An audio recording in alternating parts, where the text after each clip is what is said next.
We have completed 2.1 and 2.2. Let's look at 2.3 functions.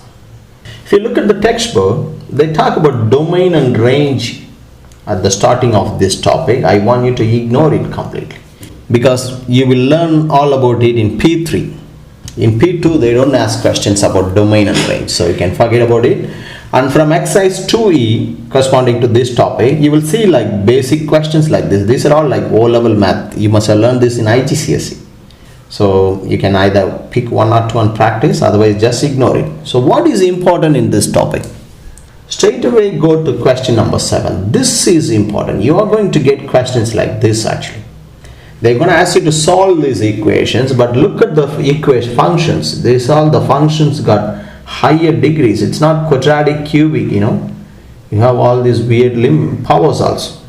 So how do we solve it? You need to learn this actually.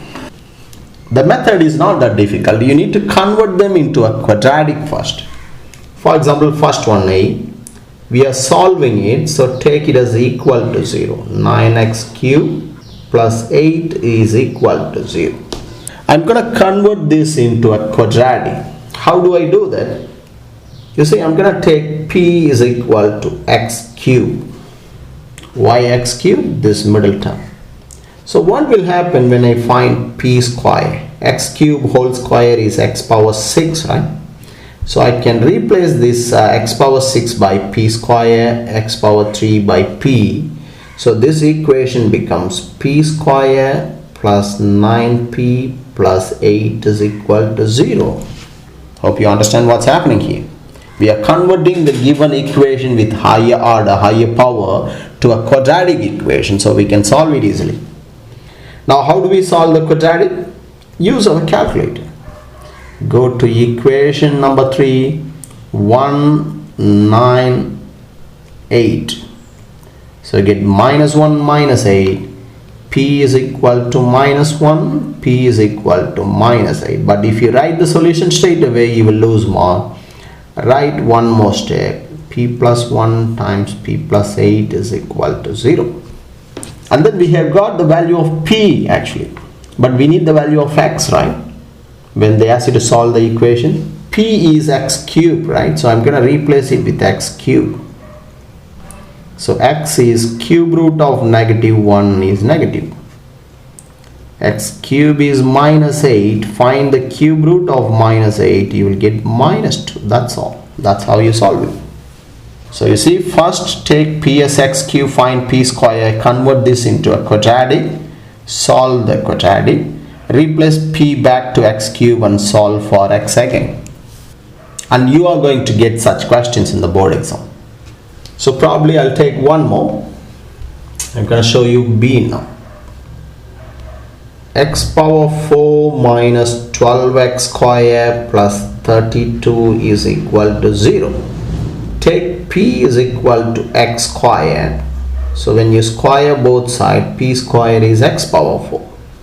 So this is P square, this is P. We'll get P square minus 12P plus 32 is equal to 0. 4 8s are 32. So you can write it as P minus 4 times P minus 8 is equal to 0. P is equal to 4, P is equal to 8. Replace P back to x square now. So x square is 4. X is equal to plus or minus 2. When you take square root, you have to put plus or minus 2.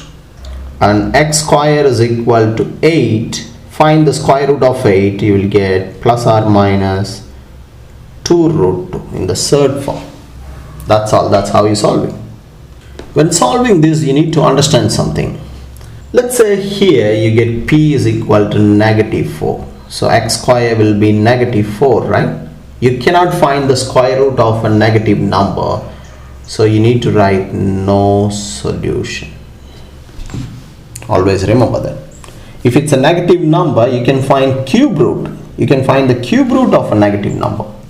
So what we have done here, cube root of negative 8 is negative 2. Cube root of negative 1 is negative 1. But you cannot find square root of a negative number. You won't get a real number solution. So you need to write it as no solution for this case. For the next one, whatever solution you are getting, just write. So I'm taking one more. E, you have x minus 7 root x plus 10 is equal to 0. I'm gonna take p as root x, square both sides, p square is x. So sub in p square here, p here. You will get p square minus 7p plus 10 is 0. 2 5s are 10. So p minus 2 times p minus 5 is equal to 0. P is equal to 2, p is equal to 5. Replace p back to root x. Root x is equal to 2, x is equal to 2 square. Square root of x is 5, x is equal to 5 square. So you got two solutions. Again, you need to remember one more thing here. Let's say when you solve, one of the solution is p is equal to negative 2. So you're going to replace p by square root of x. Square root of x is negative 2. Do not happily square both sides and write x is equal to 4. That's wrong. Everything looks normal, then why it's wrong? If x is 4, square root of x is not minus 2, not strictly minus 2, it's plus or minus 2, right? So from here you cannot write x is equal to 4, that's wrong. So when you see square root is equal to a negative number, you have to write no solution, remember that. Okay, that's the one thing you should remember here. I'm taking one more question, the one with the fraction. It's the same thing actually. 2x power 2 over 3 plus 2x power 1 over 3 minus 12 is 0. I'm gonna take p as x power 1 over 3, square both sides. You'll get x power 1 over 3 whole square is x power 2 over 3. X power 1 over 3 square. Our laws of indices says you need to multiply the powers, right? Sub in here, you will get 2p square plus 2p minus 12 is 0. I can see a common factor 2. I'm going to divide throughout by 2. So p square plus p minus 6 is 0. You can write it as p plus 3. Use your calculator. So we'll get p is equal to negative 3. P is equal to positive 2. Replace p back to x power 1 over 3. So x power 1 over 3 is negative 3. X power 1 over 3 is positive 2.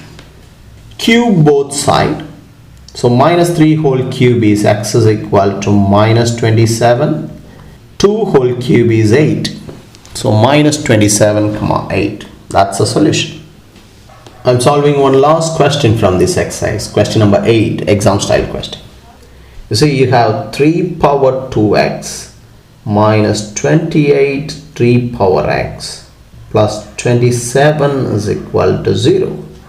I'm going to take p as 3 power x. So when I square both sides, p square would be 3 power x whole square is 3 power 2x. Subbing back into the original equation, this becomes p square. This becomes 28p plus 27 is 0.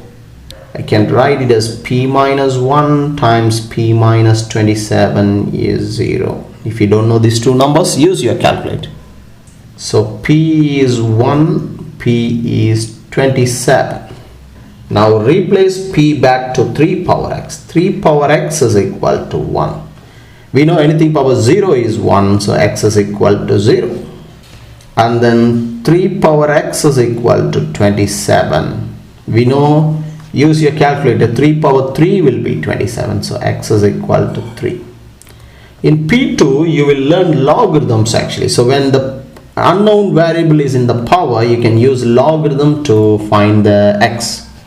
You can write x as log 27 to the base 3. But if you don't know that, just leave it. Just use the trial and error method. You will get x is equal to 0 on 3.